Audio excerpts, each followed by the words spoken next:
waaye jaamu yàlla moom du fi jógee. déedéet kon lu rafet la ñu koy ñaanal mu yàgg fi loolu ci ànd ak wér di ko ñaanal mboolem xalif généraux yu Sénégal yëpp nit ñi de façon systématique di ko def ay bés yi àjjuma yi daan dem juma man xalaatoon naa sax juma yi bu fa juróom ba fukk di mën di ne ay bés bu ne ci àjjuma yi. wàcce kaamil dafay am solo ak neen moo bon jullit li ko jig mooy ñaan moom nanu koy def nanu ko mën a defee s'il faut diminuer le nombre juróom ba kii et cetera waaye bu fekkee loolu lépp mënut a ne nag ku ne sa kër nga jël sa téere. je pense que fi ñu toll nii ak fii réew mi toll nii. man damay ñëwaat ci ñi nga xam ne man ak ñoom ñoo bokk même génération. damay bañ ñu puus ñu. ci xeex bi yóbbu ñu feneen.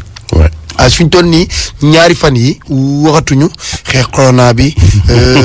ñu ko def ñun ci mbedd mi ak. réseaux sociaux yi lan moo ko def parce que boo gisee ñu ngi wax ay couvre-feu. ñii di dóor fii ñii di dàq. on a perdu une journée de sensibilisation ñu dévié te bàyyiwuñ ci xel ñu jeunesse bi. moo tax ñu ne woon nag dóore yi nañ ko moytu c'est-à-dire gis nga comme danoo am benn ennemi bi comme muy corona gi ci yéen ndaw ñi sax la gars yi di gën a xeexal génération future. ñoom ñoo tax ñu naan jóg leen taxaw parce que corona bi waxuma sax bakkan yi muy yóbbu mais bu faagaagalee économie bi indi fi coono ak bekkoor ak ndóol mais bu ngeen ñëwee suba saa yi day gën a metti ñun lay gën a metti donc l'avenir c'est pour vous.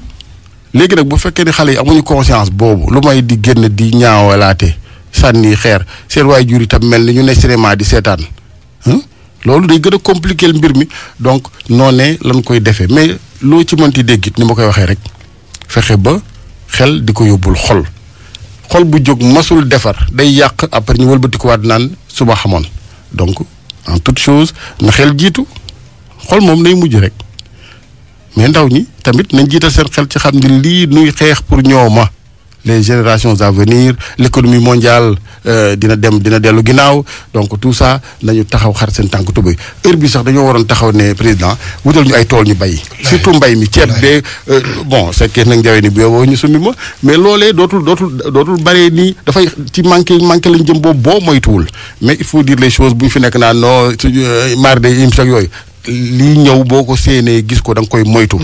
nañ dem ñu xotti leen ay tool jox fa ndox jumtukaay ñu bay c'est l'occasion d'ailleurs.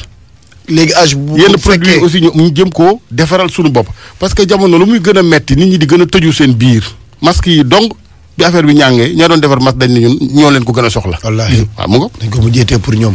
en tout cas man damaa foog ni problème bi am na fu muy yegg war nañuy xool li nga xam ne moo xew Europe wala ñuy xool li nga xam ne moo xew Amérique wala ñuy xool ñi nekk ci hôpitaux yi parce que tamit quoi qu'on puisse dire ñun ñu ngi wér yàlla ñuy dimbali ñu ngi dox suñu soxla ak yooyu mais nañu xam ni feebar bi mu ngi fi et puis am na ñoo xam ne ñu ngi ci lalu hôpital yi. foofu la ñu nekk donc tey ñu ne ñun la ñuy aar. tey ñu ne ñun la ñuy bañ ñu wàllante feebar bi ndax kenn xamatul fi ñu toll ni kan moo ko am. yow nga bëgg cee boole ak réewande laa ko mën a woowee. wala irresponsabilité. inconscience boo xam ni kenn xamul nu mu toll. nga génn ci mbedd mi toog maa ngi sant nag. di gërëm xale yi nga xam ni ñoom ils sont conscients ba toog ci seen i biir kër. ndax xam nañ fi affaire bi toll parce que tamit. am na jël waaw parce que tamit duñ jël yëpp daal di koy teg ci kaw ñi nga xam ne ñoo yàq. non non xam nga lu bon a bon rek.